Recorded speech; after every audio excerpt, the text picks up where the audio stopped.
اعوذ باللہ من الشیطان اللعین الرجیم بسم اللہ الرحمن الرحیم الحمد لأہلہ والصلاة علی اہلہا اما بعد۔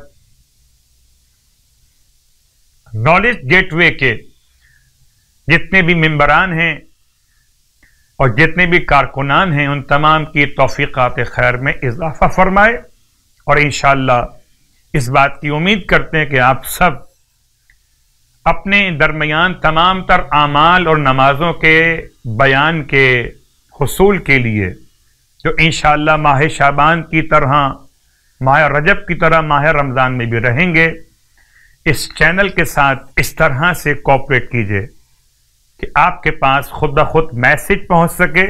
اس کے لیے زحمت کیجئے گا کہ سبسکرائب کا بٹن دبا دیجئے تاکہ آنے والے ہر دعا اور عمل آپ تک پہنچ سکیں۔ پروردگار آپ کی زحمت کو اپنی بارگاہ میں اجر کا عنوان قرار دے، امام زمانہ علیہ السلام کو ہم سے راضی خوشنود فرمائے، الہی آمین۔ ماہ مبارک شعبان کی رخصت کا وقت قریب آ گیا۔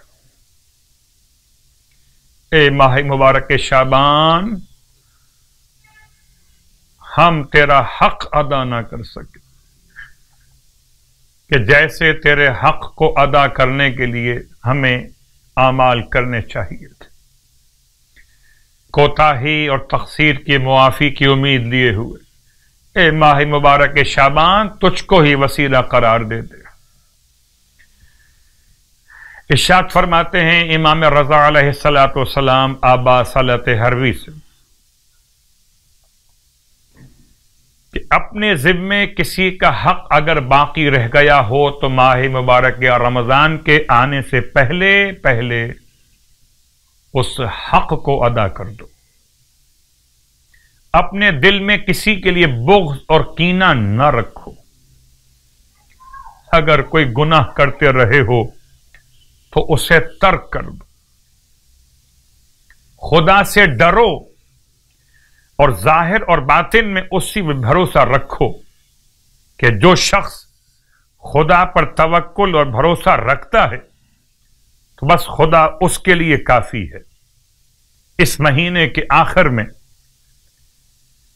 زیادہ تر یہ دعا پڑھا کرو کہ اللہم ان لم تکن غفرت لنا فیما مضی من شعبان فاغفر لنا فیما بقی منہ۔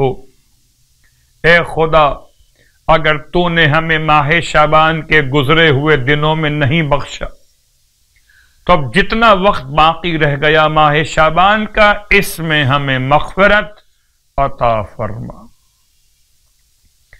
آج کی رات کی مخصوص نماز 10 رکعت نماز۔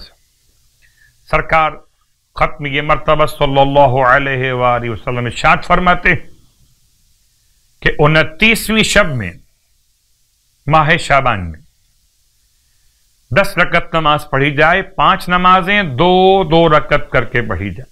ہر رکعت میں الحمد کے بعد سورہ تکاثر، فلق، ناس اور اخلاص، یہ 4 سورتیں، سورہ تکاثر، سورہ فلق، سورہ ناس، سورہ اخلاص 10 مرتبہ پڑھی جائیں۔ 10 رکعت نماز میں 4 سورتیں الحمد کے بعد 10 مرتبہ پڑھی جائیں۔ ثواب کیا ملے گا؟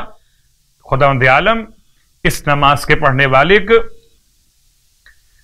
روز قیامت کیا عطا فرمائے گا؟ اللہ اکبر، کہ اس کا نام اعمال وزنی ہو جائے گا، اس کا حساب آسان ہو جائے گا، اور پلے صراط پر سے ایسے گزرے گا جیسے بجلیاں کوندتی ہوں۔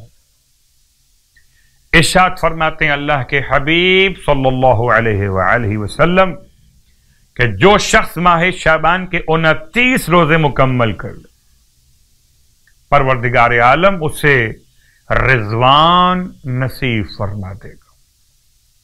بہت بڑی نعمت پروردگار کی رضوان۔ خدا اگر راضی ہو گیا اور اس نے اپنا رضوان عطا کر دیا تو میں کہہ سکتا ہوں اس روزے دار کے لیے کہ رضی اللہ تعالی عنہ۔ خدا ہم سب کو اس ماہ مبارک کے صیام اور قیام کی توفیق عطا فرمائے، الہی آمین۔